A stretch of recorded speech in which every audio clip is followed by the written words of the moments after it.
Et si le secret pour sauver nos plantations de cacao n'était pas les engrais chimiques, mais les arbres? Oui, les arbres. Aujourd'hui, je vais vous révéler comment l'agroforesterie peut transformer le cacao camerounais, améliorer les rendements, protéger l'environnement et augmenter les revenus des paysans. Préparez-vous car ce que vous allez découvrir dans cette vidéo pourrait bien être l'avenir du cacao en Afrique. Bonjour, bonsoir, si tu es nouveau sur la chaîne, laisse-moi te la présenter en quelques secondes. Elle s'appelle Conseil agronomique Bar Agronomic Council et elle fait exclusivement dans la proposition des solutions s'agissant de la production animale, végétale et de la transformation agroalimentaire. Donc si tu as une question ayant trait aux différentes spéculations que je viens d'évoquer, n'hésite pas à me le faire savoir en commentaire et je me ferai un plaisir de te répondre. D'ici là, garde la même niaque pour la thématique qui t'est proposée aujourd'hui. La suite, c'est maintenant. Le cacao, produit d'origine végétale, il entre dans un contexte qui permet d'accroître le PIB de certains pays africains. On va le dire, qui place le Cameroun dans un rang vraiment très stratégique au niveau des producteurs mondiaux. Le problème qui se passe avec cette culture est qu'il est suffisamment attaqué par des maladies. Il entraîne un vieillissement des plantations. Parfois, nous avons une faible fertilité des sols.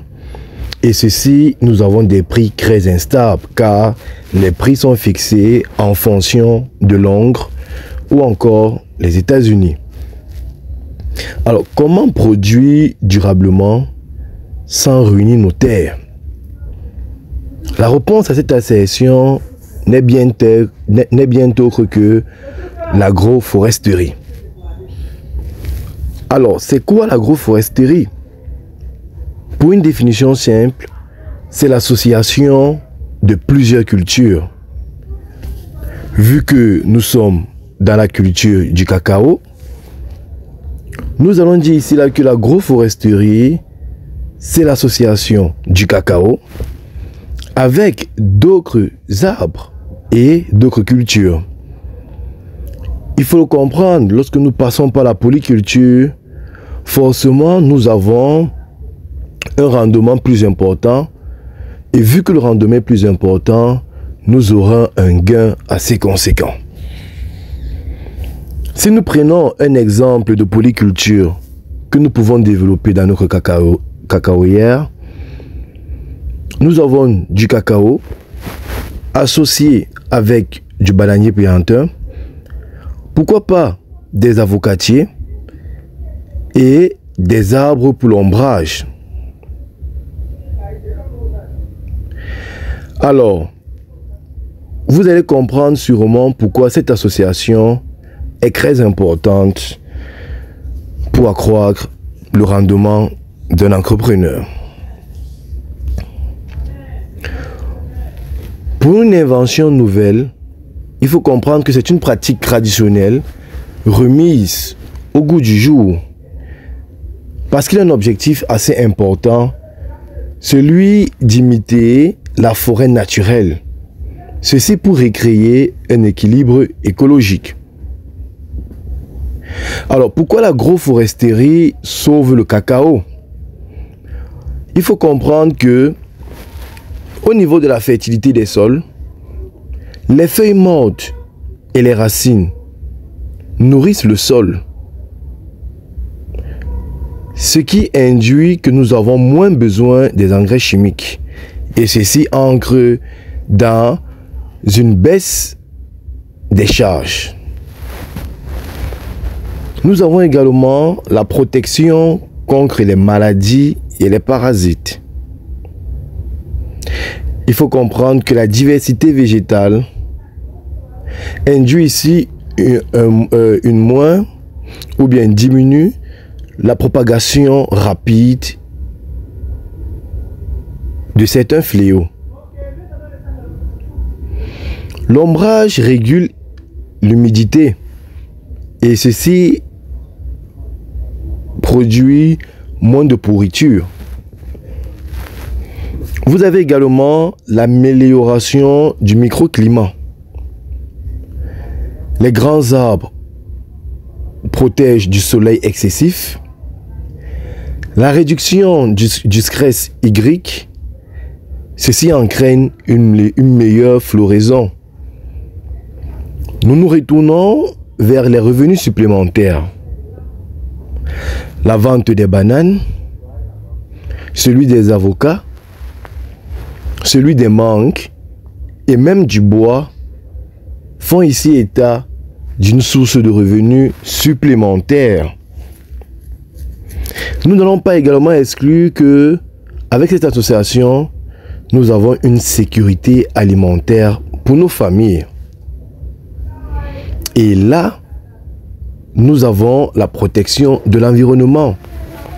Car préserver la biodiversité, nous avons également une lutte contre le changement climatique car les arbres captent le carbone. Alors, comme exemple concret, s'agissant du Cameroun, il faut comprendre que la région du centre, sud, sud-ouest ont suffisamment de projets pilotes d'agroforesterie. Et ceci est un témoignage typique car un producteur qui a diversifié son champ avec du cacao, des bananiers, a un résultat de plus de revenus même quand la baisse du prix du cacao est imposée. Et il faut le rappeler, car les ONG et les chercheurs recherchent ces pratiques. Alors, comment mettre en place l'agroforesterie cacao? Il faut penser au choix des arbres associés, également avoir une organisation du champ, un entretien également, et surtout avoir de la patience. Car les bénéfices seront visibles après quelques années. Alors, certains défis et limites. Il faut comprendre que certains agriculteurs craignent que les arbres concourent ou bien entrent en concurrence avec le cacao. Également, on a besoin de formation pour bien choisir les espèces.